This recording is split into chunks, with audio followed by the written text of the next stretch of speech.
Bacaan liturgi Rabu 21 Juli 2021, Hari Biasa Pekan Biasa ke-16. Peringatan fakultatif Santo Laurentius dari Brindisi, Imam dan Pujangga Gereja. Bacaan dari Kitab Keluaran. Segenap jemaah Israel berangkat dari Elim lalu tiba di padang gurun Sin, yang terletak di antara Elim dan Gunung Sinai. Mereka tiba di sana pada hari yang ke-15 bulan yang kedua, sejak mereka keluar dari tanah Mesir. Di padang gurun itu bersungut-sungutlah segenap jemaah Israel terhadap Musa dan Harun. Mereka berkata, andai kata tadinya kami mati di tanah Mesir oleh tangan Tuhan, tatkala kami duduk menghadap kuali penuh daging dan memakan roti sepuas hati, sebab kalian membawa kami keluar dari padang gurun ini untuk membunuh seluruh jemaah ini dengan kelaparan. Lalu bersabdalah Tuhan kepada Musa, "Sesungguhnya aku akan menurunkan hujan roti dari langit bagimu. Maka bangsa ini akan keluar dan memungut tiap-tiap hari sebanyak yang perlu untuk sehari. Dengan cara itu aku hendak menguji apakah mereka hidup menurut hukumku atau tidak.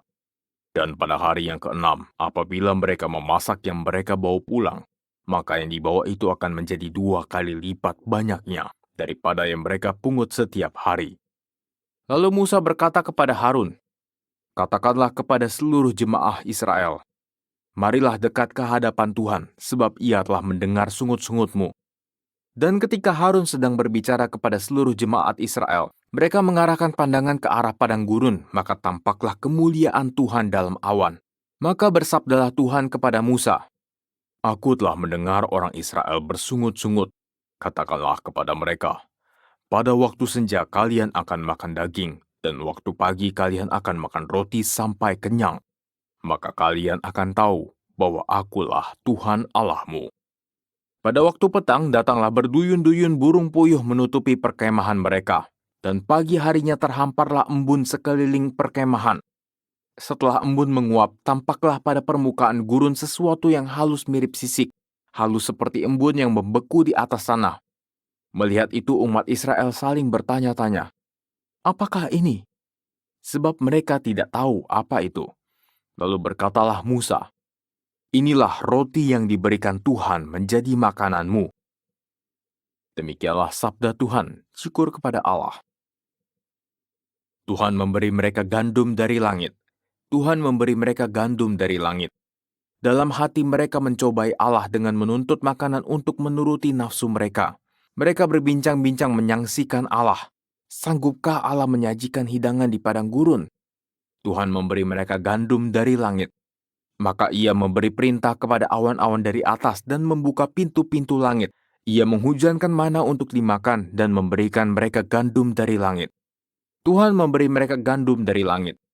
Roti para malaikat menjadi santapan insan, bekal berlimpah disediakan oleh Allah. Ia menghembuskan angin timur dari langit dan menggiring angin selatan dengan kekuatannya. Tuhan memberi mereka gandum dari langit. Ia menghujankan daging seperti debu banyaknya, dan burung-burung bersayap dihamburkannya laksana pasir di laut. Semuanya itu dihujankannya di tengah perkemahan mereka, di sekeliling tempat kediaman mereka. Tuhan memberi mereka gandum dari langit. Haleluya, haleluya. Benih itu melambangkan sabda Allah, penaburnya ialah Kristus. Semua orang yang menemukan Kristus akan hidup selama-lamanya. Haleluya. Inilah Injil suci menurut Matius, dimuliakanlah Tuhan.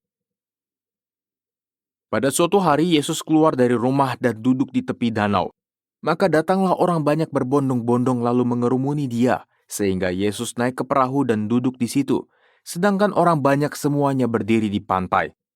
Yesus mengajarkan banyak hal kepada mereka dengan memakai perumpamaan-perumpamaan. Ia berkata, "Ada seorang penabur keluar menaburkan benih. Pada waktu ia menabur, sebagian benih jatuh di pinggir jalan, lalu burung-burung datang memakannya. Sebagian jatuh di tanah yang berbatu-batu, yang tidak banyak tanahnya. Lalu benih itu pun segera tumbuh karena tanahnya tipis. Tetapi sesudah matahari terbit, layulah tumbuhan itu dan menjadi kering karena tidak berakar. Sebagian lagi jatuh di semak duri, lalu makin besarlah semak itu dan menghimpitnya sampai mati. Dan sebagian jatuh di tanah yang baik lalu berbuah. Ada yang 100 ganda, ada yang 60 ganda, ada yang 30 ganda." Barang siapa bertelinga, hendaklah ia mendengarkan. Demikianlah sabda Tuhan, syukur kepada Allah.